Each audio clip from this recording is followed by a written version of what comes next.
A aurora ainda hesitava em tingir de dourado os vitrais do solar dos Almeidas, quando o escravo Tomé empurrou a pesada porta de mogno, que dava acesso ao quarto de sua senhora. A jovem marquesa Helena, ainda atordoado pela ordem cruel que ouvira na noite anterior, que ditava que ele a conduzisse, vestida apenas em um fino camisão de linho branco, até a ala mais isolada da propriedade. Como punição por sua ousadia em falar sem permissão, Tomé tentou, em vão, acalmar o peito, que lhe batia feito tambor militar.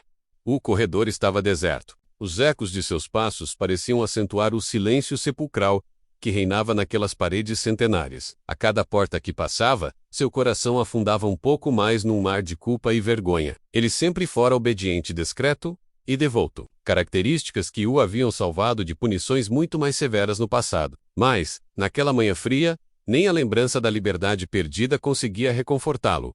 Quando alcançou o aposento de Helena, a luz filtrada pelas cortinas de veludo carmesim desenhou manchas rubras sobre o assoalho. Tomé parou por um instante, recuperando a compostura antes de introduzir a cabeça no quarto. Lá estava ela, sentada à beira da cama de dossel, os ombros arqueados, o rosto pálido e os olhos marejados. O camisão translúcido colava-se à pele bronzida, delineando a linha delicada de seus seios, e os cabelos louros, emancipaders, caiam em desalinho pelos ombros. A visão provocou em Tomé um choque inconfessável. A beleza magnética de Helena, misturada à vulnerabilidade que o fustigava com remorsos. Venha, murmurou ela, num sussurro que mal rompeu o ar.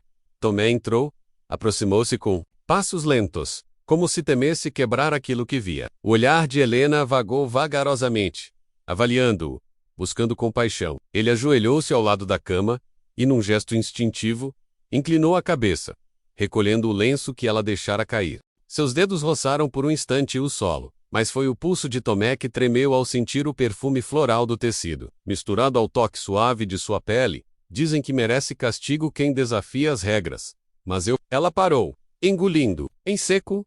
Eu temo mais as palavras dos criados do que o desprezo do meu pai. Enquanto falava, os olhos de Helena buscavam refúgio num ponto invisível. Mas Tomé percebeu algo mais. Um lampejo de desafio, de fúria contida sob a couraça macia da sua feminilidade. Era ali que morava a verdadeira nobreza dela. Não na riqueza ou nos títulos, mas na força indômita de quem ousa questionar o próprio destino. Tomé limpou a garganta, alisando a voz o mais possível. Minha senhora, sua reverência. Soou quase um pedido. Não posso protegê-la das regrets, mas posso ampará-la enquanto elas existirem. Ela ergueu os olhos, como se despertasse de um sonho abafado, e fitou-o com uma mistura de surpresa e gratidão. Segundos depois, pousou o lenço em seu colo e tocou a mão arredia dele. Sente-se. Tomé deixou-se guiar pela mão macia e, cumprindo o comando, acomodou-se num banquinho de jacarandá. Enquanto ela esticava as pernas, reclinando-se contra um grande travesseiro, um silêncio intenso se instalou. O relógio de parede marcava o compasso exato da respiração de Helena. Lenta, controlada, mas cheia de anseio. Conte-me como era ontem. No salão, ela reclamou, a voz embargada. Disseram que você me encontrou chorando, junto à lareira. Tomé engoliu em seco, lembrando-se de cada detalhe. O vestido de tafetá rasgado num dos ombros. O grito sufocado ao descobrir que a irmã mais nova havia espalhado o boato de um romance proibido entre um conde e ela. Oh, pai! O veloz deslizar das chamas, a curiosidade dos demais convidados, o desconforto crescente em cada reverência que era obrigada a fazer. Estava só, e seu olhar parecia querer afundar no vazio. Ele hesitou. A consciência. Latejando, ofereci meu lenço. Minha senhora, vi suas lágrimas. Helena franziu a testa, levando o lenço aos lábios, como se quisesse provar o sal das próprias dores. O silêncio foi interrompido apenas pelo ranger suave do assoalho, quando a porta foi aberta, e uma criada escairou-se para anunciar o café. Ambos mantiveram a pose, até que a figura sumisse pelo corredor. Obrigada, Helena murmurou, finalmente. Mas meu castigo ainda não terminou. A expressão de Tomé endureceu. Ele sabia que ainda restava muito a suportar. O pai dela exigira que Helena passasse uma semana confinada naquela ala, sem visitantes, sem distrações, apenas sob os cuidados dos criados. Era punição por envergonhar a família. E, nas palavras do patriarca, Tomé seria o responsável por zelar pela honra da marquesa até a absolvição pública. Prometo que lhe trarei tudo o que precisar, disse ele. Erguendo-se, não permitirei que passe fome ou sede. Ela o observou com um meio sorriso melancólico. Por um instante, A barreira entre senhor e escravo pareceu desvanecer. Naquele olhar, Tomé leu não apenas gratidão, mas o despertar de uma confiança rara menos e um desafio sutil ao próprio destino que os prendia em papéis opostos. Quando Tomé se voltou para cumprir sua tarefa, ouviu um suspiro leve. Algum dia, quem sabe, falaremos de outra coisa que não céu nublado e pão duro. As palavras escoperam-lhe quase sem querer, mas ficaram pairando no ar. Tormentando ela desejava mais que cuidados, ansiava por fragmentos de humanidade, por ser vista além do título e dos protocolos. E era justamente naquele ponto que ele encontrava sua redenção. Não como escravo, mas como homem capaz de enxergar e respeitar a alma ferida da marquesa. Ao descer as escadas, trazendo a bandeja de porcelana com café, broas de fubá e damascos frescos, Tomé sentiu-se diferente. Algo dentro dele havia mudado, irrevogavelmente. A tensão de classes, antes tão cristalina e impenetrável, dera lugar a uma conexão íntima e surpreendente. E pela primeira vez, em sua vida sem liberdade, Tomé sorriu. Não por exigência, mas por antecipação de um amor que se insinuava entre as frestas do poder e da subserviência. A manhã chegou lenta sobre o solar dos Almeidas. Envolvendo-o num nevoeiro tênue que parecia suspender o tempo, Tomé percorria o corredor em silêncio, carregando a bandeja de porcelana, com chá de camomila e fatias de pão torrado. Quando sentiu no ar um frio diferente, o peso da solidão de Helena, ainda mais denso depois da breve intimidade da noite anterior, ele entrou no quarto com cuidado, deslizando a bandeja até o criado mudo. Helena estava em pé junto à janela, olhando o pátio interno, onde o orvalho brilhava como cristais sobre as pétalas dos lírios. Os ombros dela tremiam, não de frio, mas por alguma emoção indizível. Ao notar a presença dele, virou-se devagar, num movimento quase ritual. Obrigada, Tomé. Sua voz soou mais firme, porém com um tremor contido. Sentai. Falta do calor do chá. Tomé inclinou a cabeça em silêncio, e com um gesto respeitoso, despejou o líquido num delicado bule de prata, enquanto o vapor subia em espirais preguiçosas. Ele continuava observando-a de canto, curioso para decifrar o enigma que era a sua senhora confinada.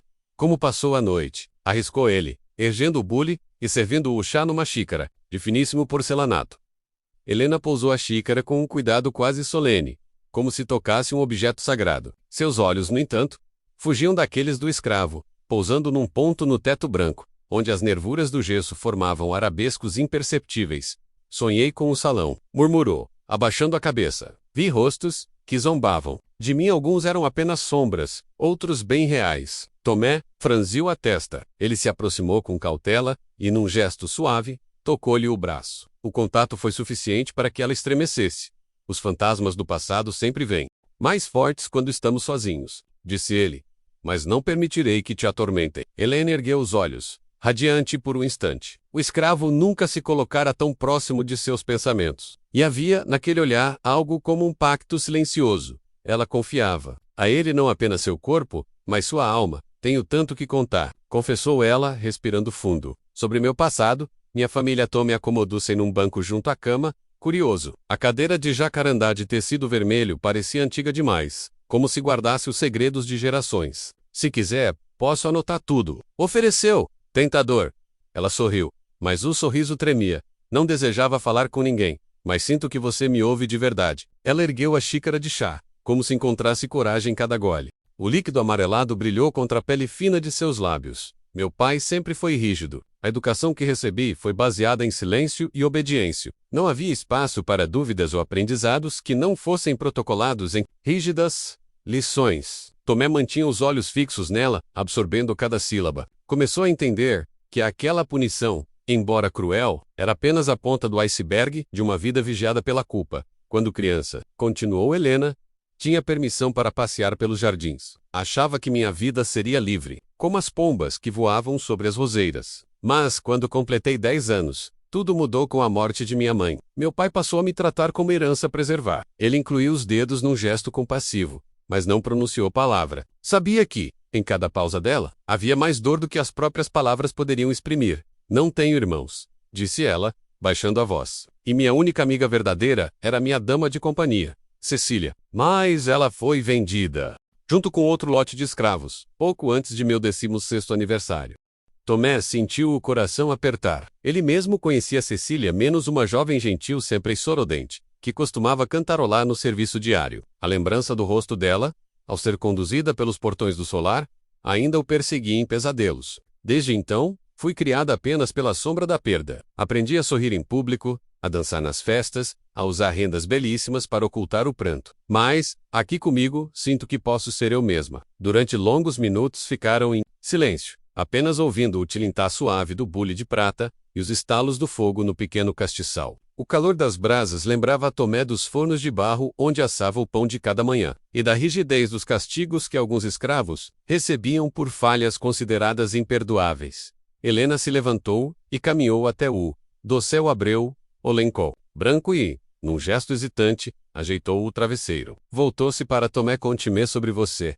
Tomé demorou a responder. Nunca fora chamado para falar de si. Sempre atuara como sombra, auscultar desejos, silenciar gemidos, obedecer ordens, mas naquele momento, encontrou força na confiança dela. Nasci numa fazenda vizinha, filho de um escravo e uma caiçara. Minha mãe morreu cedo, no parto. Meu pai foi vendido e nunca mais o vi. Aos 2 anos.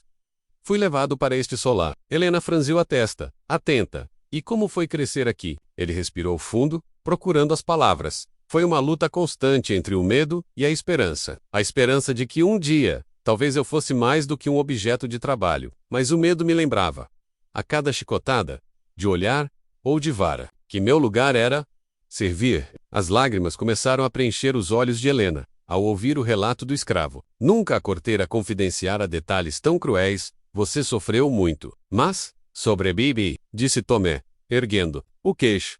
E aprendi tanto com a minha gente. A cantar, a rezar, a respeitar a natureza, a amar, até onde me era permitido.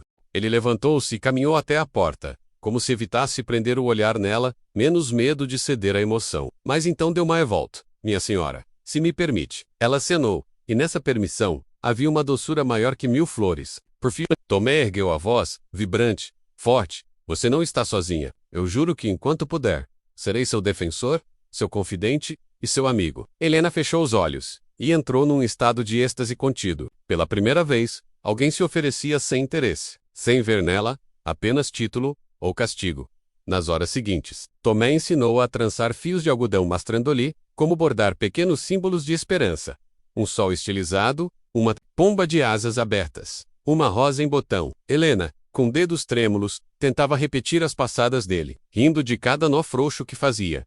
O riso dela foi como música, ecoando pelas paredes frias, trazendo vida ao quarto sombrio. De tarde, enquanto o véu de névoa tornava o jardim enevoado, Helena pediu a Tomé que ficasse mais alguns minutos. Sentaram-se juntos à janela, observando o mundo como se fossem iguais, sem hierarquias, onde apenas o humano batia forte no peito. O olhar dele encontrou o dela.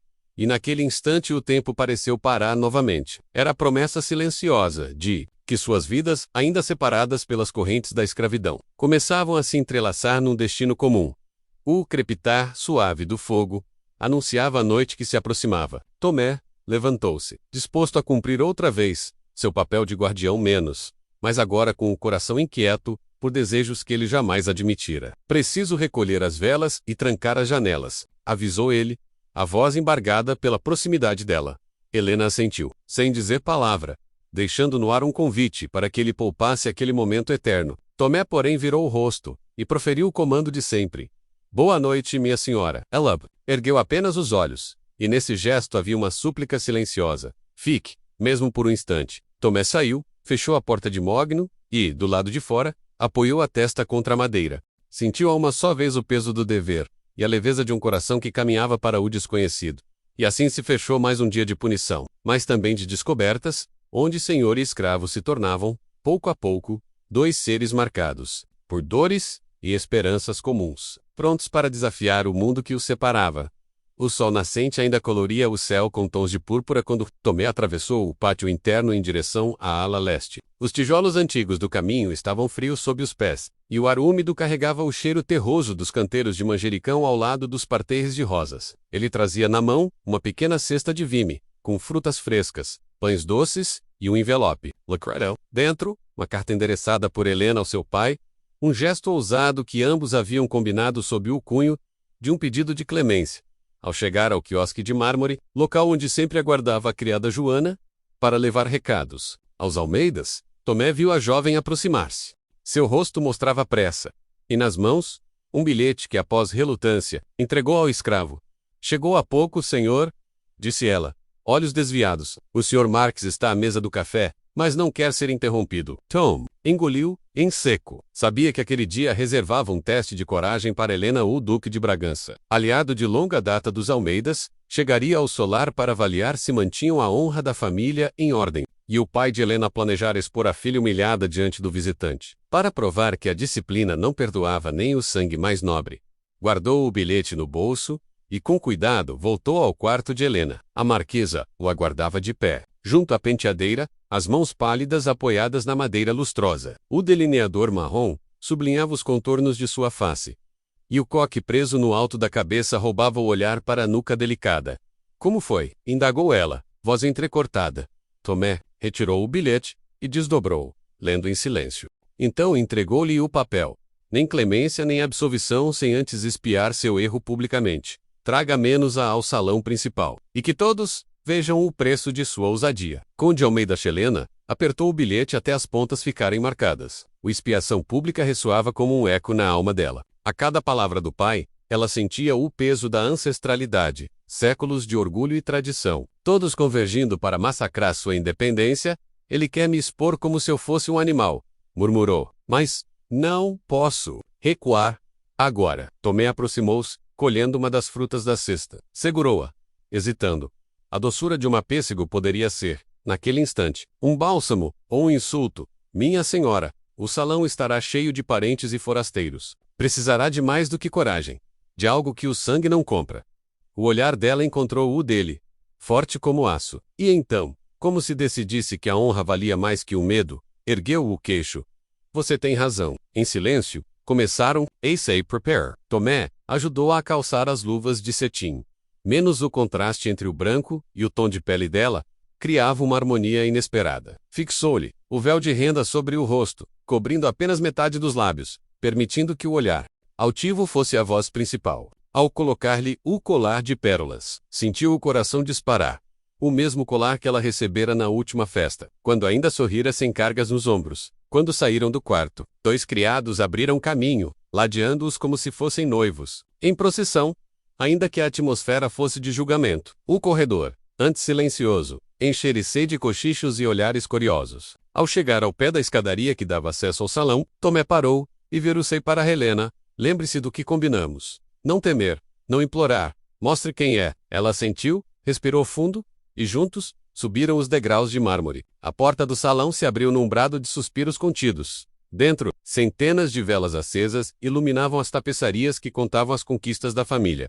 O tapete vermelho estendia-se até o trono improvisado no fundo, onde o patriarca, de expressão severa, aguardava. Ao lado dele, o Duque de Bragança, trajando uniforme azul escuro, olhava curioso para a jovem marquesa, que se aproximava com passos firmes. Tomé manteve-se um passo atrás, como exigia o protocolo, e como a tradição impunha.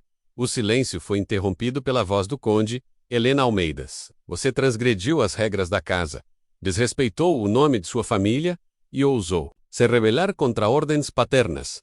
Qual é sua justificativa? Todos prendiam o fôlego. Helena ergueu o véu, deixando que o olhar encontrasse o do pai. Não tenho justificativa, senhor. Isso explica a dor de quem é tratada como mercadoria, a aflição de não poder escolher. Murmúrios varreram o salão. Alguns convidados franziram a testa, chocados. Outros trocaram sorrisos maldosos. O patriarca cerrou as mãos, petulante. E esse escravo ao seu lado, é cúmplice dessa insubordinação?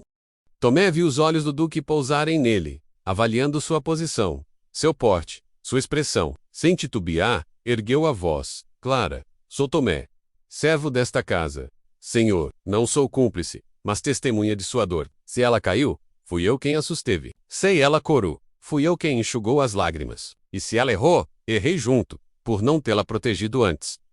O salão emudecera. Até o duque, acostumado a jogos de poder, ergueu uma sobrancelha. O conde, no entanto, mostrou-se implacável. É forte com as palavras de um escravo, então prove-a com ações. Você, Tomé, será açoitado amanhã ao amanhecer, por ter ousado contestar um Almeidas. O choque percorreu os corredores do peito de Helena. Ela deu um passo à frente, como se respeitasse a decisão, mas se recusasse a permitir que o predestinado corresse sem contestação. Se açoitando meu amigo, ajoga também sobre mim qualquer punição autorizada a seu sangue. A voz dela soou firme e clara. Um silêncio bíblico se instalou, e até as tapeçarias pareceram segurar o respiro. O conde franziu a testa, lutando contra a surpresa e o orgulho ferido.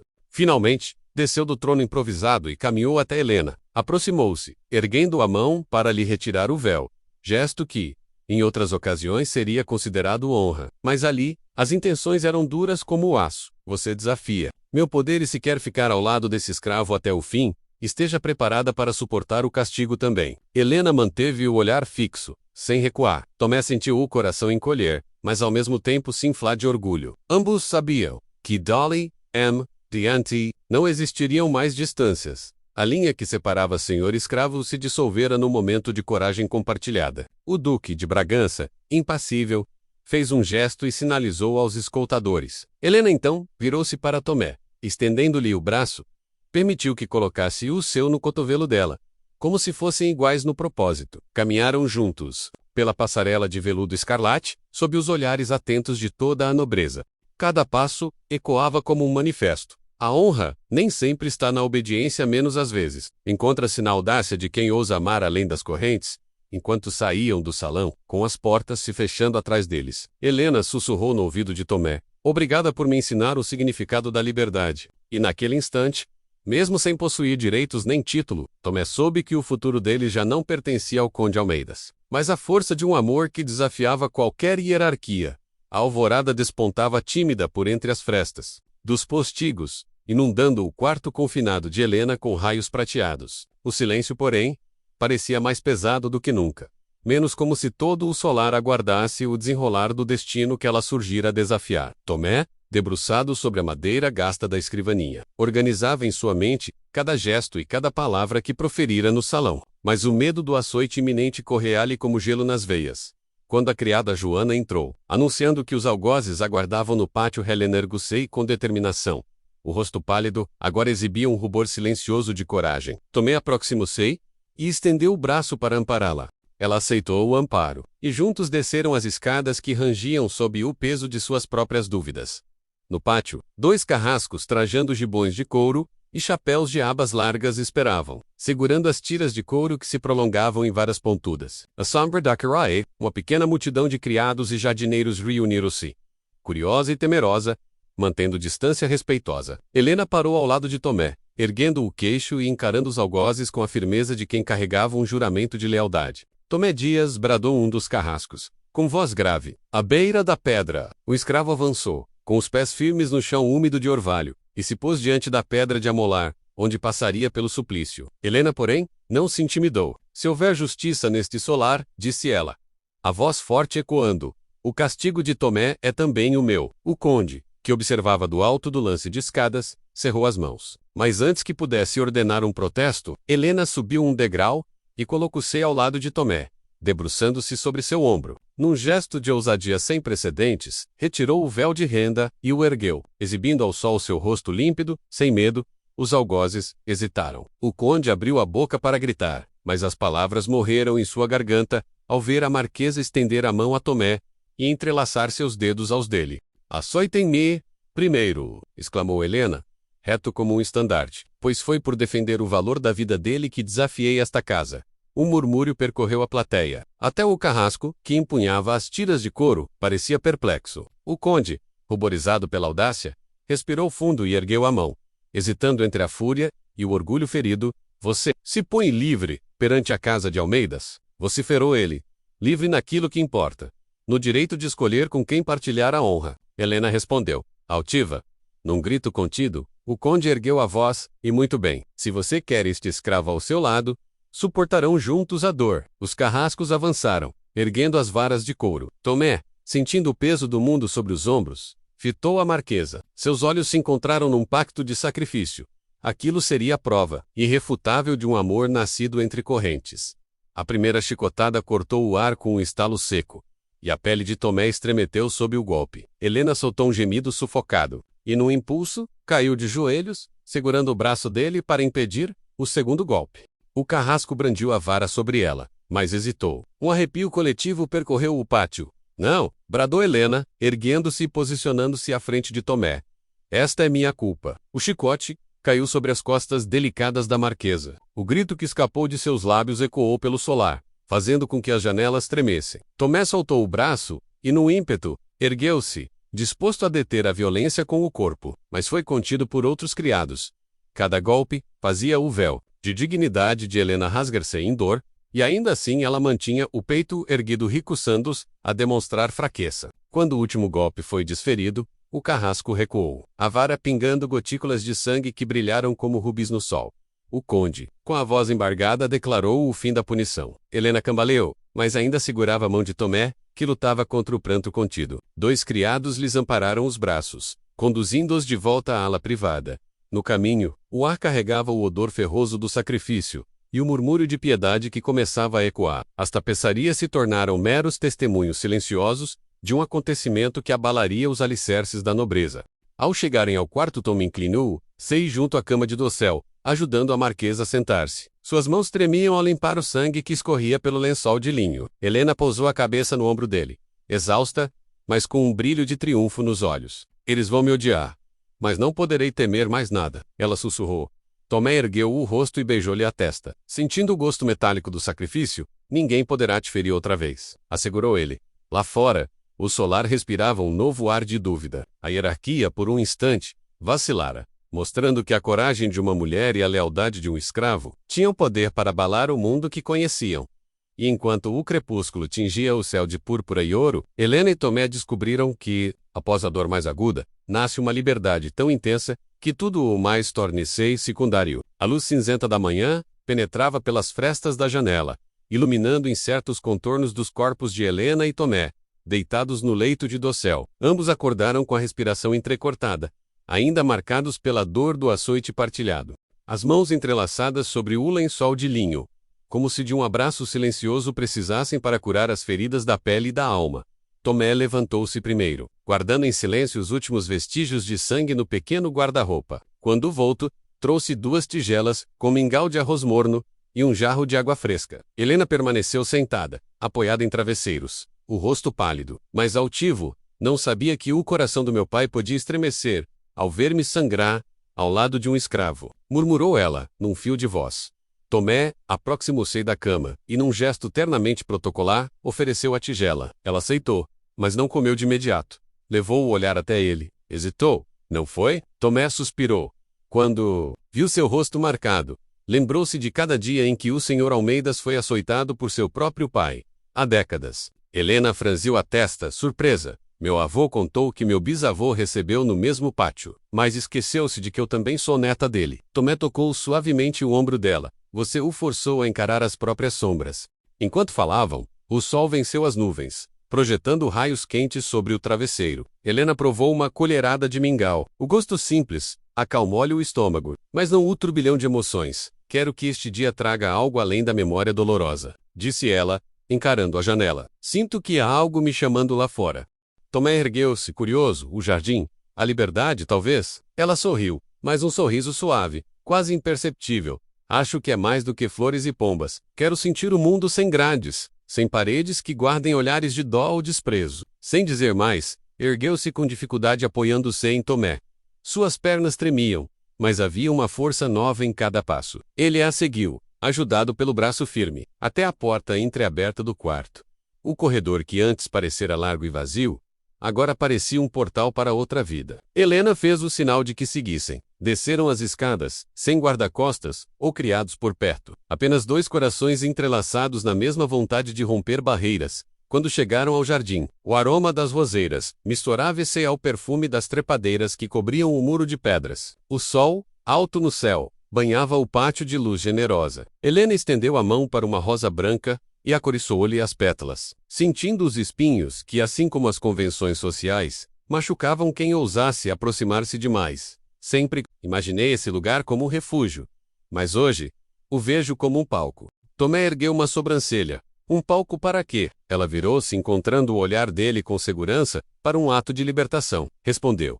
De uma das dobras do saiote, Helena tirou o colar de pérolas. Com um gesto decididamente simbólico, estendeu-o a Tomé. Minha mãe dizia que as pérolas guardam as promessas de quem as usa. Hoje, prometo-lhe, todo o peso do meu título será seu, se assim desejar. Tomé olhou a joia por um instante, depois as mãos dela. Em seguida, ergueu o colar e, num gesto que contrariava todas as tradições, colocou-o no pescoço de Helena, revertendo o símbolo de poder. Aceito sua promessa. Ela sorriu, mas quando esticou a mão para recolher o colar, viu que ele não o devolvia. Tomé deu 2 passos à frente, olhando-a com intensidade.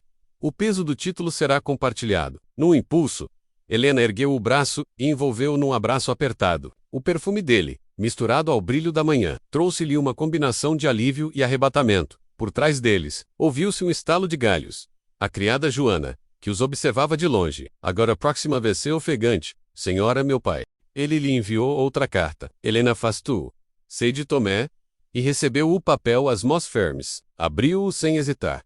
Minha filha, se insiste em desafiar o sangue e a honra desta casa, saiba que a sua herança será revogada, e você viverá sem qualquer privilégio. Faça sua escolha. Conde Almeida. Helena leu o bilhete em silêncio. Os lábios tremeram, mas o olhar permaneceu resoluto. Dobrou o papel e entregou a Tomé.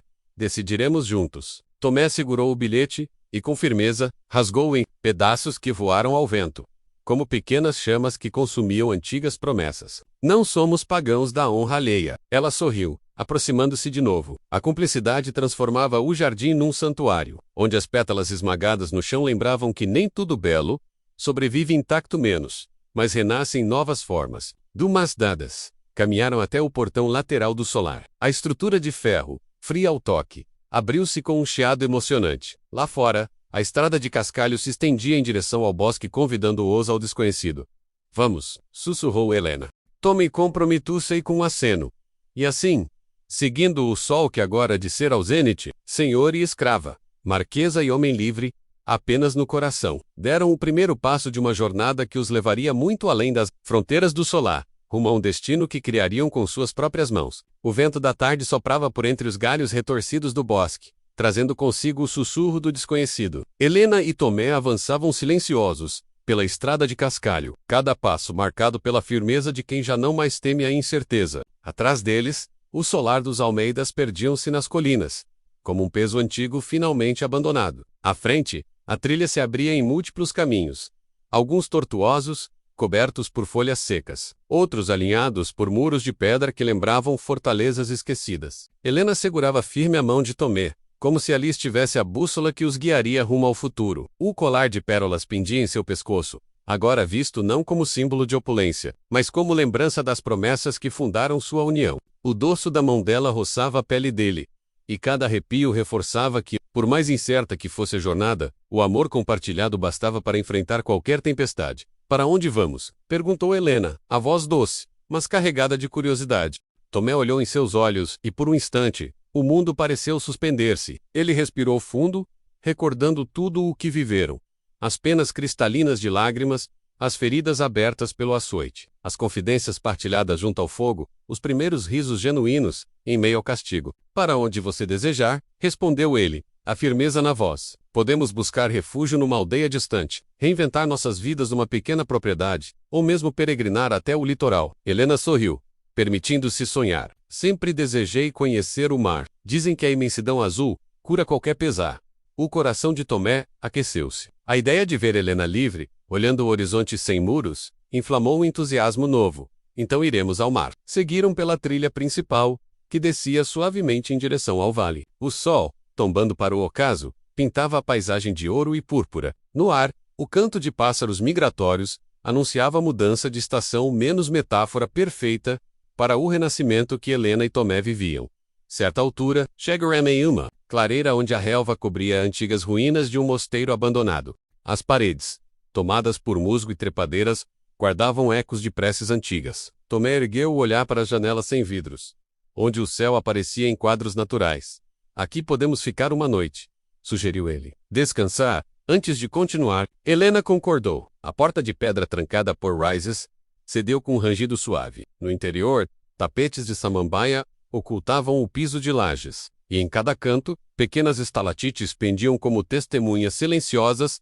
Elsa e Senteran. Junto a um nicho no muro, onde o sol ainda lançava raios tênues, criando um reticulado de luz e sombras. Tomé reuniu gravetos que restavam do antigo altar e fez uma pequena fogueira. O crepitar das chamas parecia celebrar o triunfo do amor sobre as correntes do passado. Helena recostou a cabeça no ombro dele, e ele passou o braço ao redor de sua cintura como se quisesse afirmar que, dali em diante, nenhum poder do mundo o separaria. Você se lembra das noites em que eu a trazia chá de camomila? Perguntou ela num suspiro. Tomé sorriu. Lembro-me do seu olhar caindo em devaneio, como se enxergasse outro mundo através do vapor. Hoje vejo que aquele outro mundo somos nós. Eles permaneceram em silêncio, embalados pelo estalar das brasas e pelo bater compassado de seus corações. Lá fora, a lua despontou acima das ruínas banhando-as, com um brilho prateado que tornava tudo etéreo. Naquele refúgio improvisado, Helena e Tomé sentiram pela primeira vez a plenitude de uma liberdade conquistada a preço de coragem. No amanhecer seguinte, retomaram a estrada. O bosque deu lugar a colinas onduladas, onde povoações pequenas surgiam entre parreirais e campos de trigo. A cada vila que passavam, eram recebidos com olhares curiosos. Uma marquesa de vestes simples, lado a lado com um homem de semblante sereno, tão marcado pelas provações, quanto por uma esperança nova. Alguns até se ajoelhavam em reverência à jovem, lembrando-se de sua linhagem, mas ela apenas acenava com doçura, como se desejasse compartilhar a própria redenção com todos.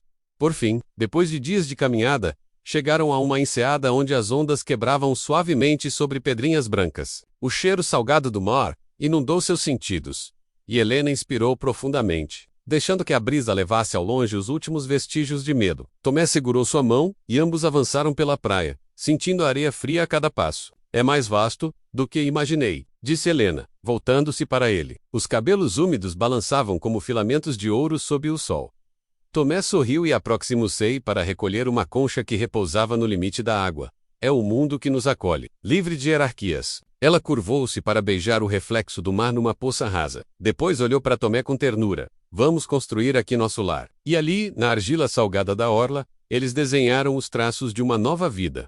Uma casa modesta de madeira e palha, rodeada por um pequeno pomar, um canteiro para cultivar ervas medicinais e flores, um banco esculpido em pedra, voltado para o infinito azul. Cada linha traçada era promessa de serenidade, de dias partilhados sem o fardo de títulos ou correntes. Nas semanas que se seguiram, trabalharam com afinco. Tomé ergueu pilares de madeira, enquanto Helena, usando as técnicas de bordado que aprendera, criou cortinas e tapeçarias simples para aquecer o interior. Juntos, construíram móveis rústicos, firmes e acolhedores. Plantaram roseiras, em memória dos jardins do solar, e mudas de manjericão, para jamais esquecer as manhãs de chá partilhadas.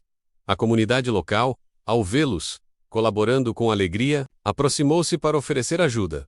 Um carpinteiro do vilarejo doou pregos e tábuas. Uma viúva trouxe sementes de girassóis. Crianças brincavam ao redor, curiosas com a presença da marquesa. Helena, que outrora se movera sob olhares de piedade ou desprezo, agora recebia sorrisos de solidariedade genuína. Tomé, antes invisível, era aplaudido como um homem de fibra e bondade.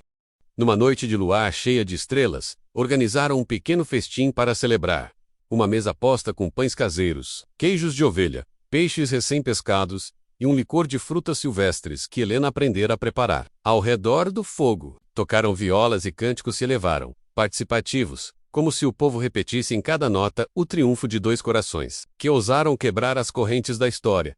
Helena vestia um simples vestido de linho azul, bordado com pequenas pérolas, em forma de estrelas, homenagem ao mar e à noite que os unira. Tomé, em calças de brim e camisa clara, dançava ao seu lado, rindo com a leveza de quem não mais carrega cicatrizes de submissão. E, no centro daquele círculo de alegria, selaram sua aliança, um beijo terno, que selava para sempre a promessa de respeito, igualdade e amor.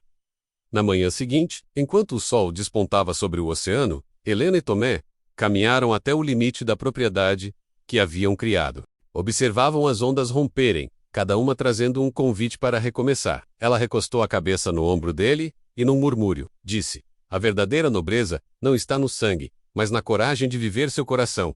Tomé apertou sua mão, sentindo que finalmente ambos eram livres. Não pela ausência de correntes, mas pelo vínculo sagrado de um amor que transcendia todas as barragens. E assim, diante do infinito azul, encerrava-se a saga que começara em castigo, mas que culminava na redenção definitiva. Pois, acima de títulos e papéis sociais, habitava a maior de todas as dignidades, menos aquela conquistada pelo amor e pela coragem de romper, o que nos prende para voar juntos. Sam Lemay.